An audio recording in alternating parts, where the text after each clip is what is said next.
You're watching The Breakfast Club. Morning, everybody. It's DJ MV Angela Yee, Charlamagne the God. We are The Breakfast Club.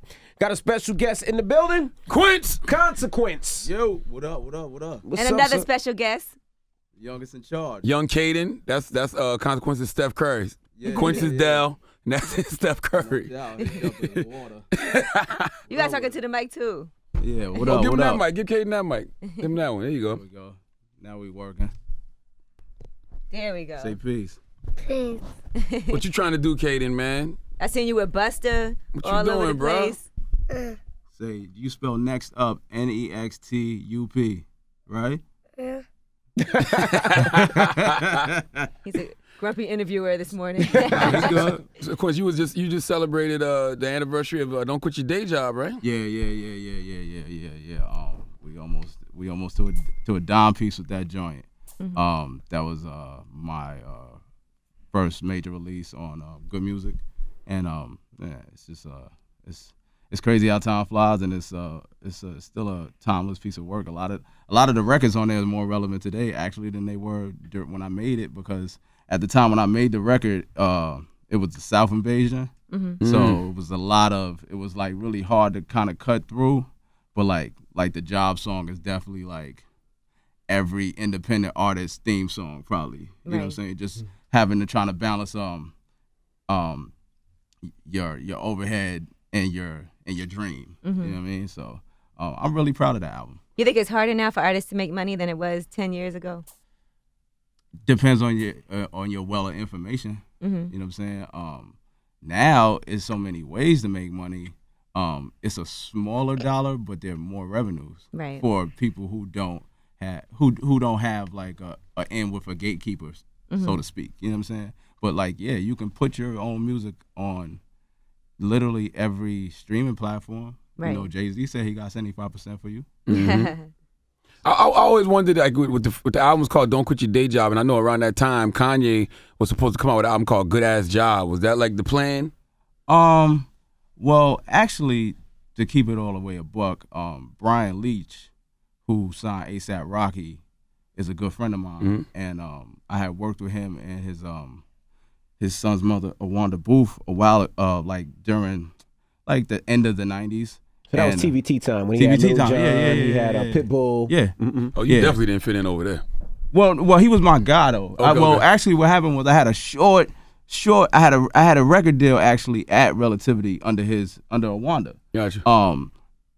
Which Brian, was kind of like ghost managing me for like not officially managing me, but kind of like brokered the deal. Helping out. Yeah, helping out or whatever. He's my guy or whatever. So Relativity folded, and I opted not to go forward with them or whatever the case is. In their next venture that Steve did. So I was writing a novel called Don't Quit Your Day Job, and Brian was like, "Yo, that should be the title of your album. You work harder than anybody I know." So it kind of it really didn't tie in. Kanye definitely had his floor plan, so to speak, as far as like he had to drop out and he wanted to do graduation. It just so happened that when we met, I was kind of in the midst of writing a book based on, like, anybody who's from Queens know, like I used to have a moniker called EPC, which what the book was about, because in my off time I ended up doing something real crazy before I met Kanye. You don't want to say it in front of your son. I don't want to say. It's definitely 18. It's definitely 18 or older. And if anybody, Cover your ears, Caden. if anybody's ever been to Passions in Midtown, then they kind of might have an idea what I was getting myself into at the time, which was super crazy. Hold on. You got to clean that up. This is the new era. You say you're working at a strip club, they might take you literally. We're going to move right now. I have my son here with me. We got to do that next time when I come by myself.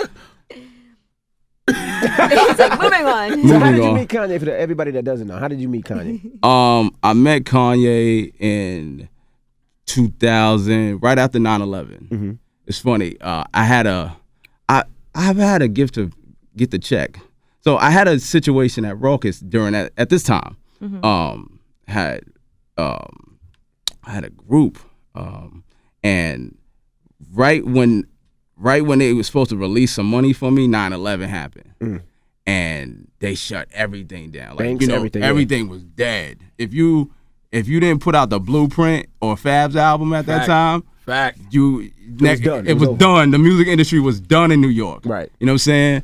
Which meant, you got to get your dollar how you got to get your dollar.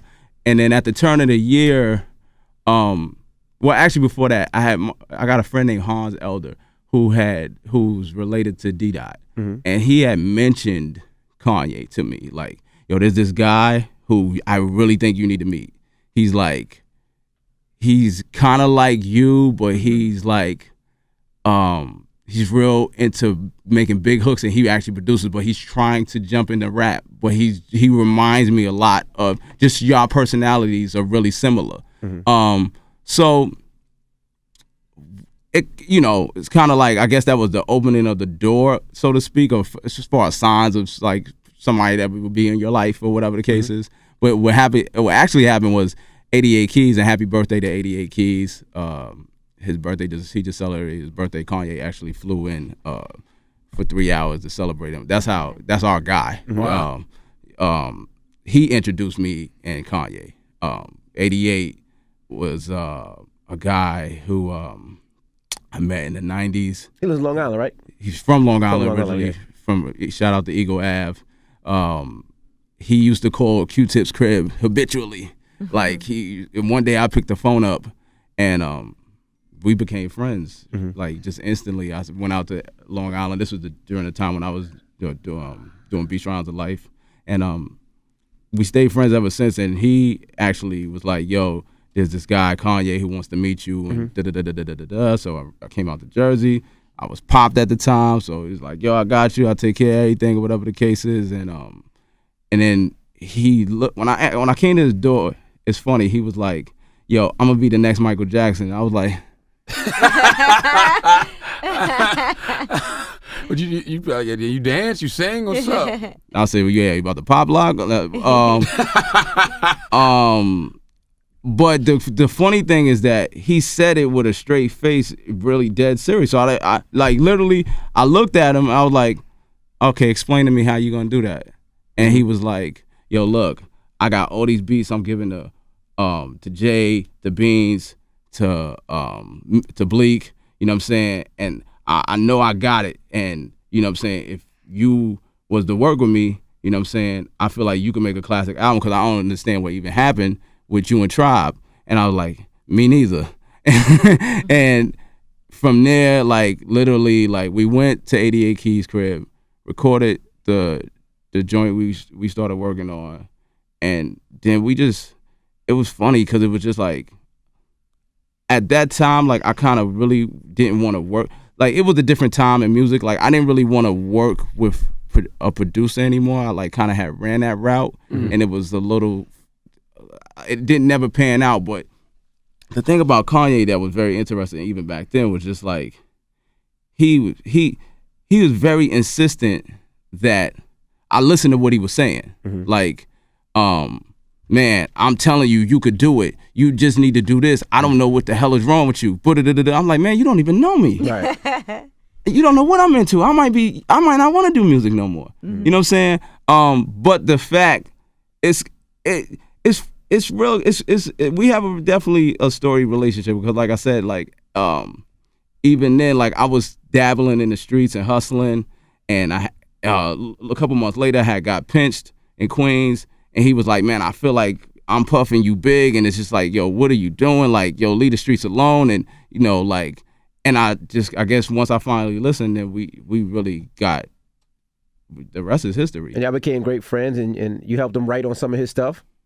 Yeah, I mean, we vibed on everything. And then it got shaky. You came up here, and then it got shaky. About an hour long of shakiness. It's 500,000. It's interesting how everything came full circle, because the first time you were here, there were all kinds of issues, and now it seems like yeah. I want to talk to you about that though, because everybody, I know it was people that was around the team who got upset with you for coming at Ye like that, but did it seem like those same people, Rhymefest, are coming at Ye like that now? I mean, well, you got to understand something. Like when first of all, Kanye was like, from the time that he's been in New York, you know what I'm saying? Like I give like, you tired, man? I mean, it's a lot. Kaden heard I heard all of this. I went through 9 months of this in the womb, and I want my go now.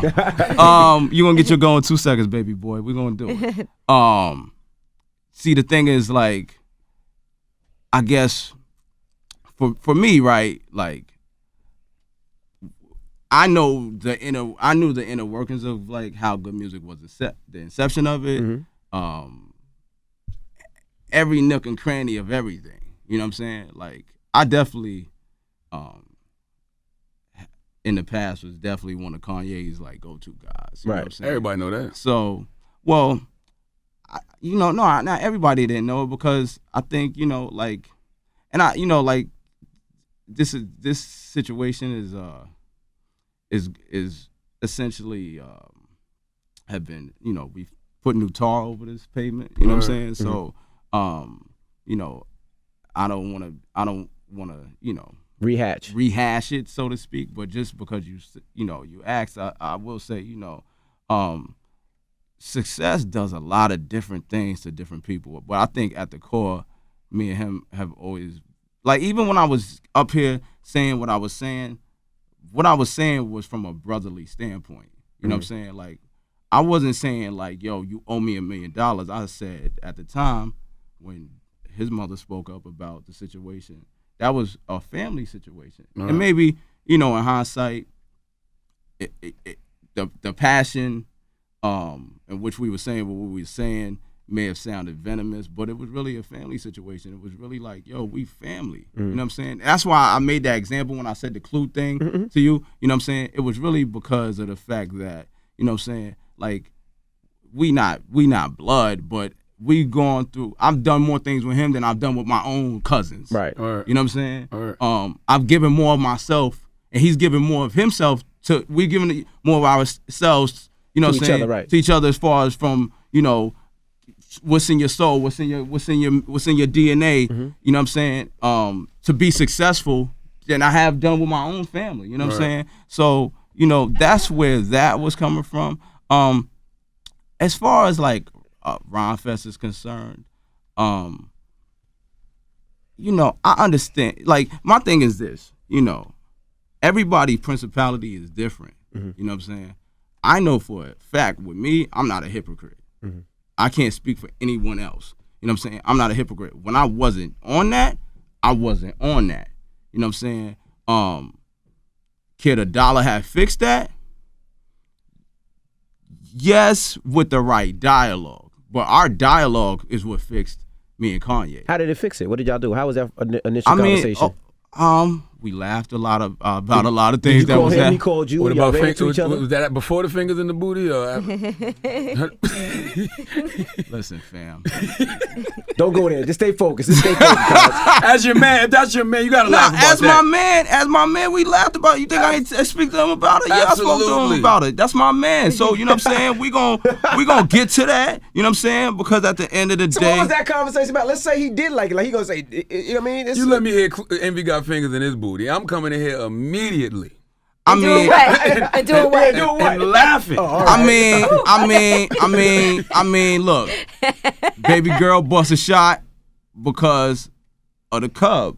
You know what I'm saying? Indeed, True indeed. And that's the conversation I had True with him. indeed. You know what I'm saying? Maybe somebody else might have been like, look, the Cubs is off limits. Right. Yeah. I told him that, and we agreed on that, and then he sent that tweet out saying, yo, my bad about the Cub. Right. You know what I'm saying? Like, as soon as I got to LA, first thing, the Cub, son, and, not for nothing, Wiz is Amber's wife.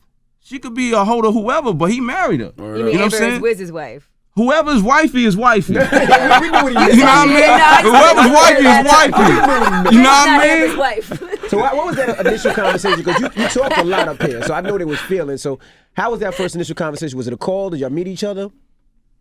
Did somebody was between y'all and set that up? I mean, Charlamagne know what the initial conversation was. I don't know nothing. I don't know nothing. Look, at the end of the day, without revealing the curtain, you know what I'm saying?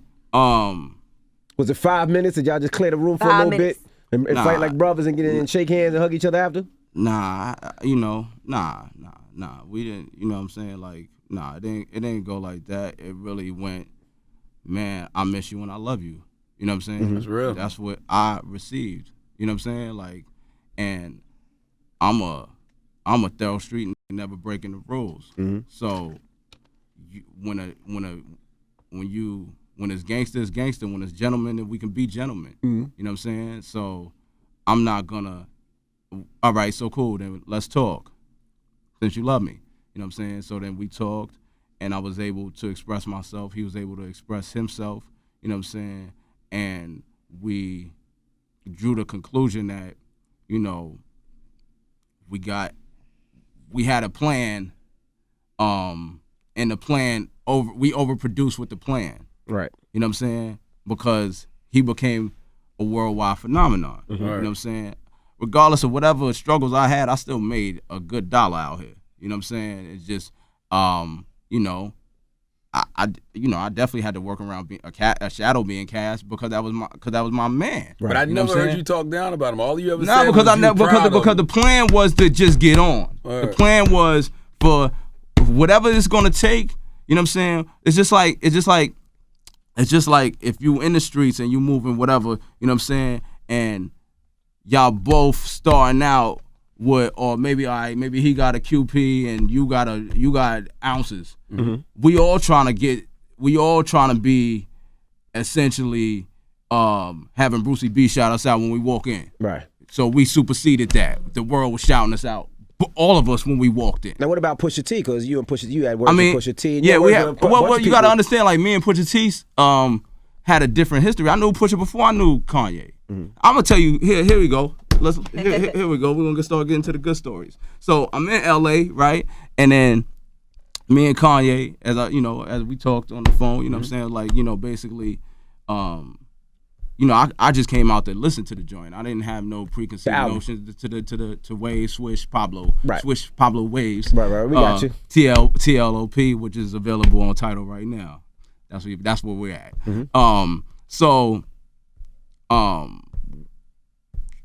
I first get out there, obviously there's a bunch of people out there, you know what I'm saying?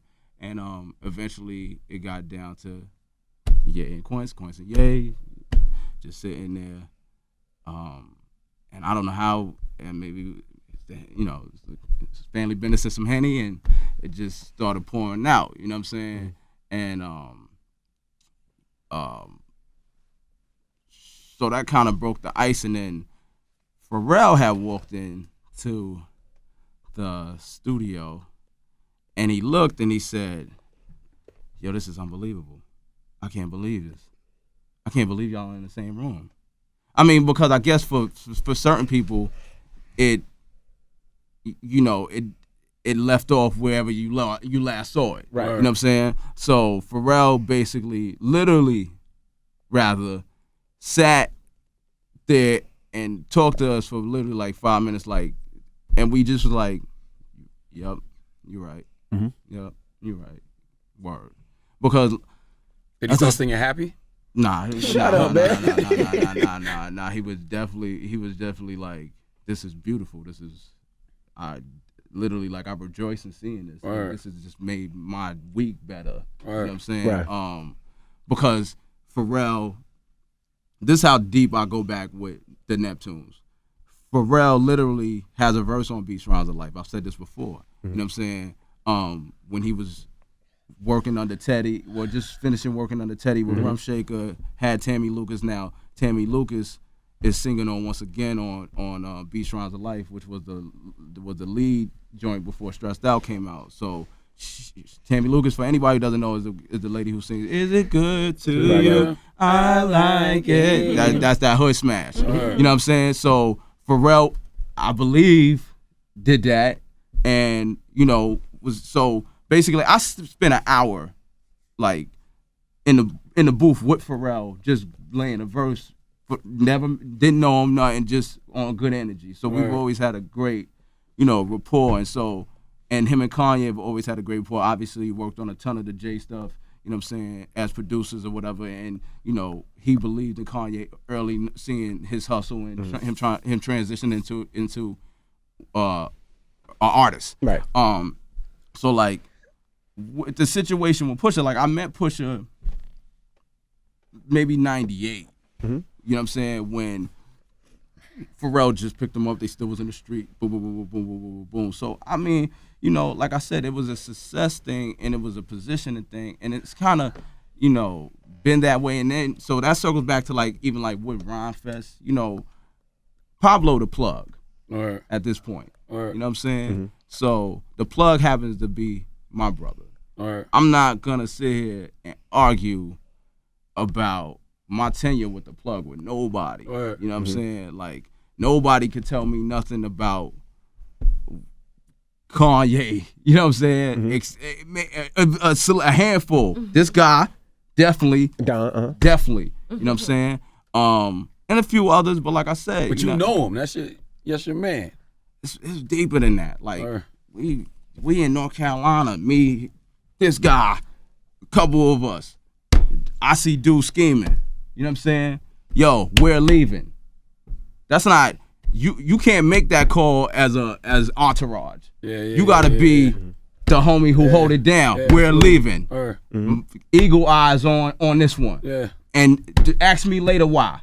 You know what I'm saying? So, you know, when you got that kind of relationship, you know what I mean? It's just, you know, certain situations. So basically what I was saying, you know, with regard to Pusha, the reason why I guess it was just easy for us to put it to bed because it was really just a situation about the plug. Right. He's holding him down and you upset about him. I got it. Well, nah.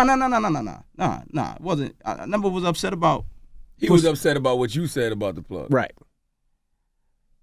You know what? Just to be real, it really was more of a situation where, for me,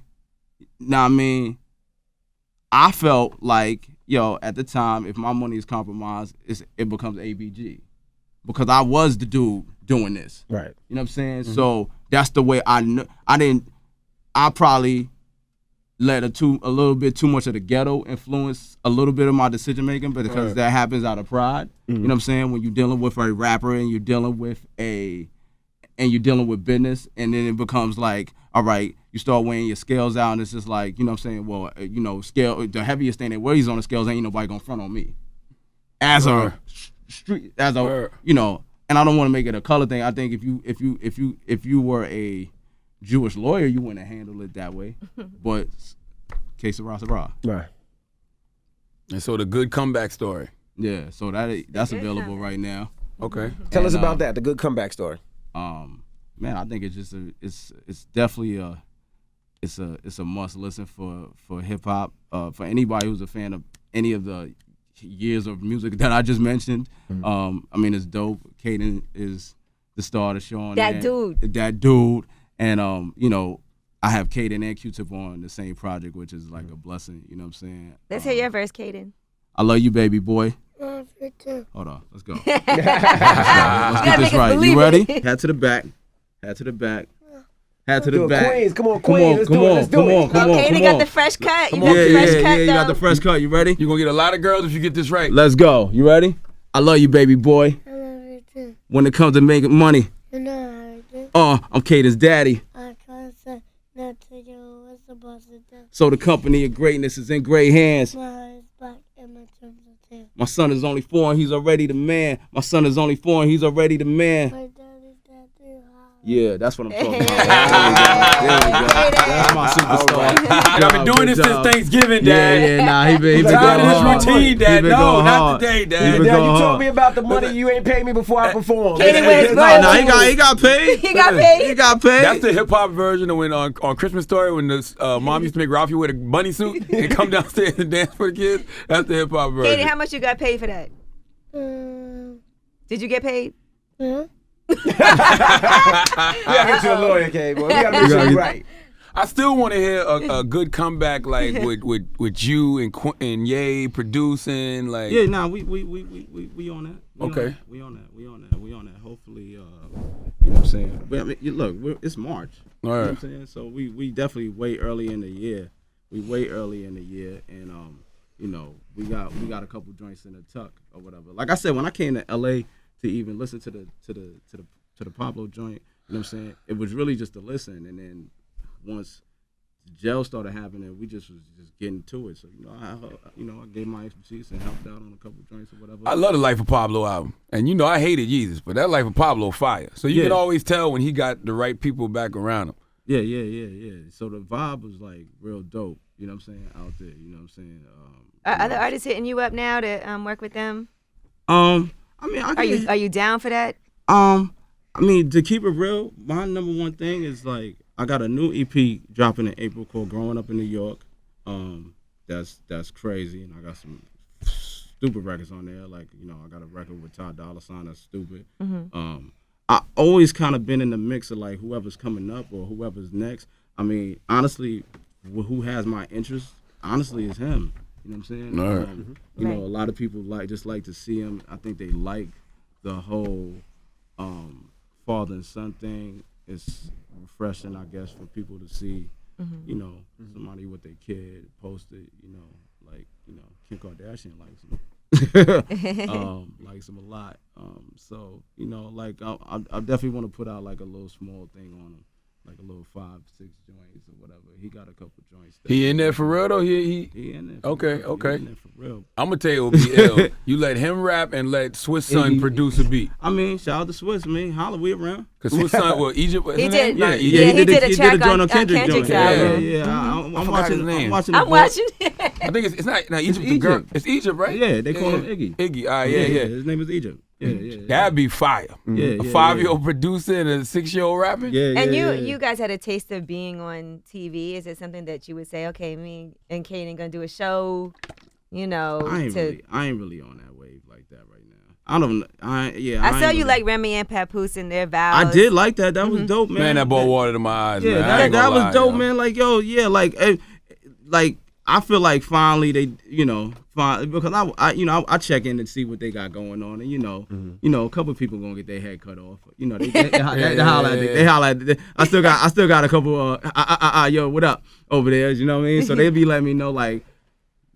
I ain't gonna ruin nobody's future, but you know what I'm saying. But I really was genuinely happy to see that. I thought it represented so much. I thought that's kind of what made me want to do it. Yeah, that was love and hip hop. Yeah, that's what made me want to do the show. You had two real hip hop artists, Remy and Pap. And love, that was the essence of the show to me. What it's supposed to be anyway. Yeah, I was happy to see that. I was happy when I think a little like commercial later they had Remy face as like she was like the face of Love and Hip Hop. Yeah. All right. Y'all got that right. Y'all got it right. Absolutely. On that one. Y'all got that one right. You know what I thought was interesting? I saw you say the other day that your Jen had put you on her vision board. Yeah. I thought that was kind of ill. Yeah. Nah. What happened was how I met Jen. Shout out to Jen. Before I dip, I had to say congratulations to my sister who was expecting her first child. Woo! Nice. Dope. And actually March 9th. Shout out to Biggie. This is Biggie Day. And happy birthday to my younger sister Rochelle because she's born on March 9th, Biggie Day. All right, cool. We got that done. So the vision board. When Jen was doing radio with Who Kid, we have a mutual friend named Scenario who she was trying to is the director. He did like that's my dog. He did a couple of my early videos or whatever. So she heard Don't Forget Him on the radio when it first got added, and she literally had put me on her vision board. So that's why I said like it's probably the most important record for my personal life because of the fact that I made the record about my grandmother who also she passed away in March as well, my grandma Carrie. Essentially when the beginning I'm talking to her because when I was his age I used to tell her I would get her a limo and she would always take me to Red Lobster for my birthday. So that's the story of Don't Forget Him. All right. Good information. Yeah. Now Jen taking you to Red Lobster now. I'm a little past Red Lobster, but we all gotta do our first date somewhere. But you know what I'm saying, my taste buds a little bit past Red Lobster. I'm more of a sweet shit guy myself. Oh, I like sweet shit. Yeah. Now, since you and Ye are so close, I know you know about the meltdowns he's been having. In particular, he was at Saturday Night Live And they put out some audio of him saying, "Don't F with me." And a lot of people are talking about that. So, did you reach out? I was there. You were at SNL? Oh, you were at I was at SNL. So you recorded that and put it out? Nah, not me. He said, nah, not me. What what's funny is that you hear him talking to me. That when he's saying, "Yo, let's get it," it's me and him talking. You know what I'm saying?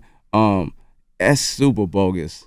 That's super bogus. And I haven't been around long enough to be a yes man or a no man. I'm just a man, and I'm gonna call it a 100. Right. You know what I'm saying? Like, if you're an A-list artist and you're set to perform and you have an elaborate backdrop decor set up, and then 5 minutes before you go on, they put a mic stand and just be like, "Yo, all right, now have it look like Def Poetry." What would you do? Spaz out.